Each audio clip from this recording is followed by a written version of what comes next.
With Helldivers 2 and Final Fantasy VII Rebirth providing a memorable February for PS5 players, it's now Team Ninja's turn with Rise of the Ronin. Launching on March 22nd for PS5, the open-world action RPG has seen 7 years of development and is the team's biggest title yet.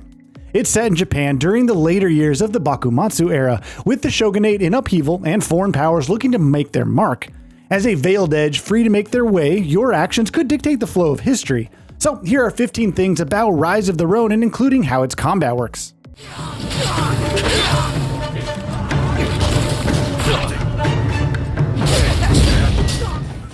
Major cities and areas. Players will explore 3 major cities, Yokohama, Kyoto, and Edo, which would become Tokyo. Each has unique sites and locations to explore, from the foreign settlement in Yamashita, Yokohama, where soldiers from other countries are stationed, to Chinatown with various trinkets for sale and unique architecture characteristics of Chinese cultures. Kyoto has the Gosho district, where the Emperor's Palace resides, and you can even venture to the Shinsegumi's training ground. Edo is the base of the shogunate, with the Kojimachi district full of samurai that protect the castle. Of course, you can also visit Nihonbashi, a famous bridge over the titular river, which has become a modern tourist attraction. The countryside is open, with threats like bandits about, but the city should make for the most intriguing locations. Combat. Those versed in Neo and Wolong Fallen Dynasty know the drill. Attack an enemy to reduce their ki and break them to execute damaging critical hits.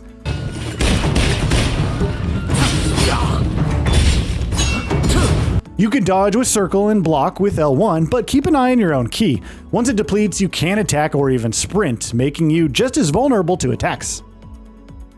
Counterspark. Occasionally, enemies will execute unblockable attacks where guarding is useless. Thankfully, you have Counterspark, a parry that reduces their ki while allowing for a quick follow-up. Counterspark can also be used to parry normal attacks as well, and seemingly in mid-air, allowing you to turn the tables in the blink of an eye. All known weapons.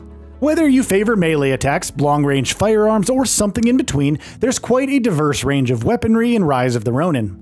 Among the melee weapons, you have the all-rounder katana, suited for almost any situation, with the saber likely to be similar. Heavy weapons like the odachi and greatsword, long-range choices like the spear and naginata, and quicker weapons like the dual blades and oxtail sword. You also get the bayonet, which can strike like a spear and fire from mid-range. Ranged weapons include a bow, perfect for quiet kills, shurikens, flamethrowers, muskets, and revolvers. Interestingly, you can fire ranged weapons from your Avikula, the glider-like device, and rain down death on enemies. Combat styles. Combat styles provide techniques associated with certain weapon types. 4 styles have been detailed till now. Muyo Ryo described as versatile martial art combat style performed in pairs, with those mastering it becoming a veiled edge, like the player character. Hokushin Ito Ryo, meant to overwhelm foes with a series of attacks, Yagyu Shinkage Ryo, a style used by the Tokugawa clan and its shoguns, and briefly spotted during the fight video, Shinto Munin Ryo, described as a combat style that values raw attacking power and charging headlong at the enemy. Style types. That's not all though, as each style has one of 3 types: Ten, Sky, Chi, Earth, and Jin, Human. It appears to be a rock-paper-scissors dynamic, especially since countering an enemy's style type can be advantageous in many ways, like parries knocking them back further. Depending on the style and type, the techniques for a weapon can change drastically. Martial skills. As seen in the fight behind-the-scenes video, each combat style has a normal, charge, and advancing attack alongside Counterspark. They also get 4 martial skills, accessed by holding R1 and pressing one of the face buttons. As for the skills themselves, they range from springboard kicks with the katana to rushing towards an opponent firing haphazardly with the bayonet. There's a lot to uncover, complete with stylish finishers.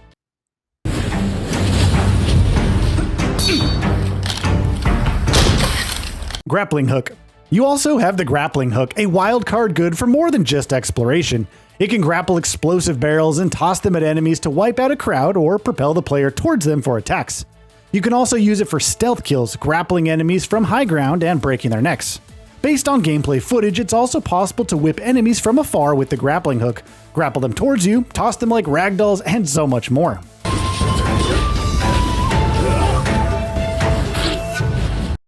Combos. It wouldn't be a Team Ninja title without combos, and Rise of the Ronin thankfully delivers.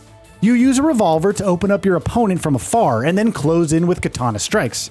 Fire with a musket to briefly stun a foe, pull them forward with the grappling hook, and then stab them with a spear before planting them in the ground. The combat vignette trailer more or less confirms switching style on the fly and performing actions like grappling towards an enemy from midair to continue a combo.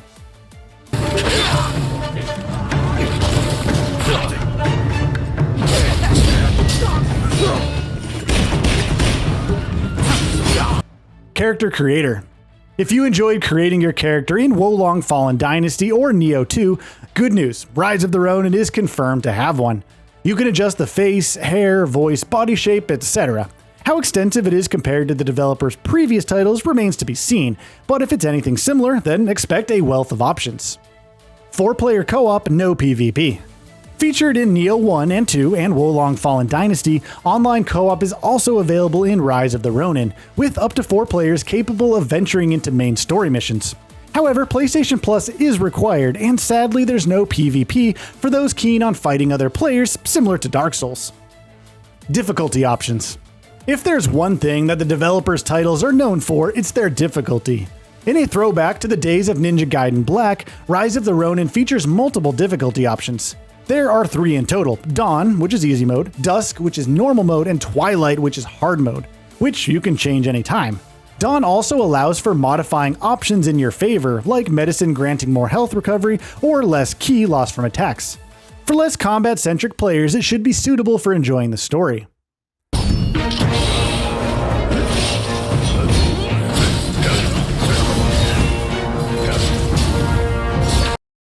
Bond system and benefits.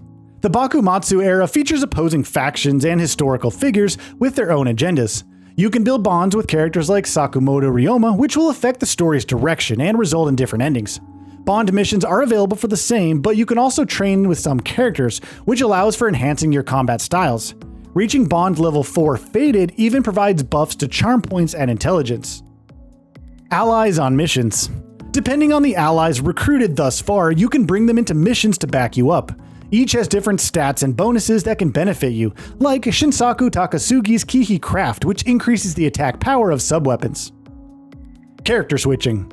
However, perhaps the biggest game changer is being able to switch to your allies during combat.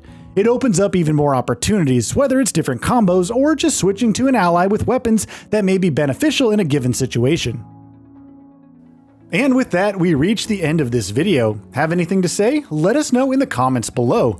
Also, we upload new videos every single day on Gaming Bolt, so please consider subscribing as it really helps us out. Thanks for watching.